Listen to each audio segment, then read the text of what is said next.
So, good morning, my cherished student, Christian ethics. This is our last unit we want to treat, and this is about commercialization of religion in Ghana and the love commandment of Jesus Christ. If I want to look at this discourse, it is one of the foundations of my research.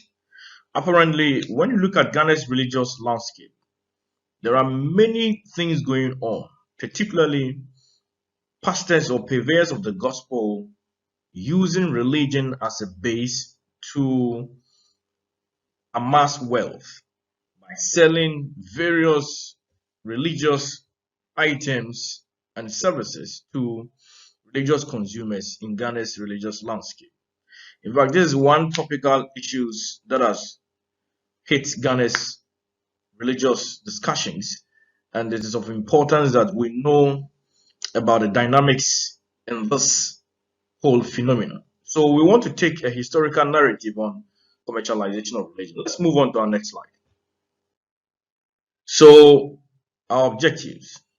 So by the end of the session, the student should be able to demonstrate knowledge of understanding by orally or in a written form, present a narrative on the history of the practice of commercialization of religion in biblical times, and to mention two reasons why the practice was opposed by Prophet Yahweh.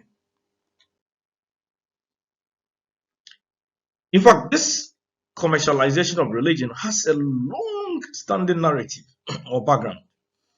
We are saying the commercialization of religion, as we find out today, or as we see today, has a biblical background.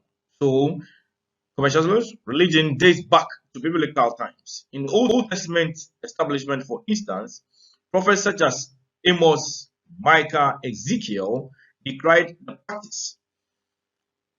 This is because Amaziah was so much involved in this practice, the sale of doves, the sale of animals, and all of these to temple worshippers with the intention of earning or amassing wealth. This practice was opposed by Amos, Ezekiel, among others, because religious leaders perverted justice through the act of bribery and deceitful business practices, desecrated worship places, oppressed the poor and the vulnerable, and allowed idolatry and violence. Now, in the New Testament dispensation, there was another issue. Jesus Christ, in Matthew chapter 21, verse 12, goes to the temple, sacks people who were trading in the temple, exchanging of Pantheon coins, selling of doves, and all sorts of things. So in the New Testament, Jesus also condemned the practice. He registered his displeasure, especially against those who were vibrantly engaged in money changing and dove selling in the temple. So then he said that this is the house of prayer. This is my father's house, and it should be called a house of prayer. Why would you sell animals and change currencies here? So he turned the tables of those people and he sacked all of them. Now, when you read works by St. Jerome and Thomas Sheck, they have observed that while the church leaders were engaged in the practice, they exchanged the monies at higher rates and duped the poor. Now, Varankata also revealed that apart from the money exchange, the sale of doves became substitute for same festive period or at the same festive period. This was because the doves were substituted for sacrificial animals for the poor, lepers, and those people, women who could not get those resources and they felt that they were unclean after childbirth.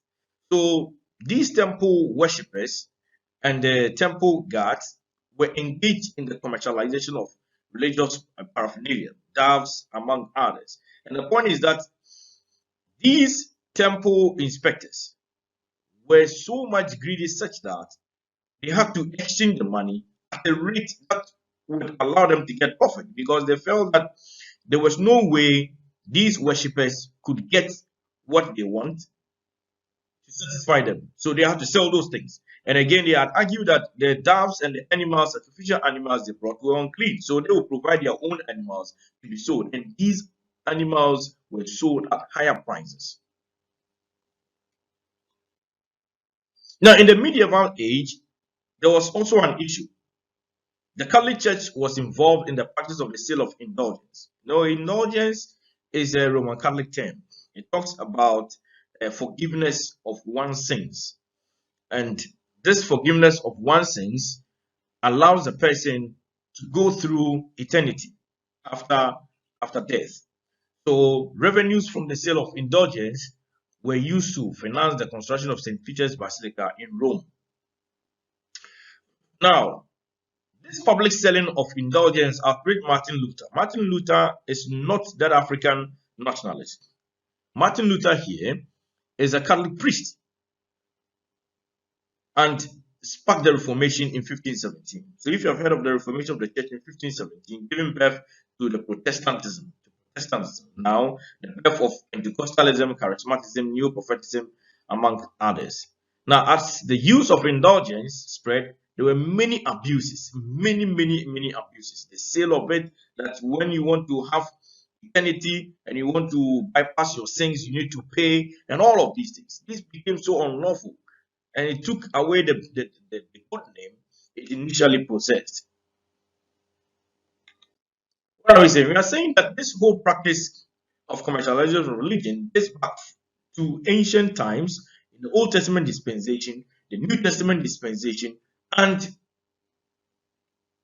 the medieval state, where Martin Luther, amongst others, opposed the practice that the church was involved in this commercialization of religious paraphernalia that really duped people of their financial resources, and that the reformation of the church, there's the need for the reformation of the church and all of that. So if you have read about the counter-reformation by the church, these are their issues that they also raise according with respect to the practice of commercialization of religion. Now let's move on to our next session. We will understand the issues better.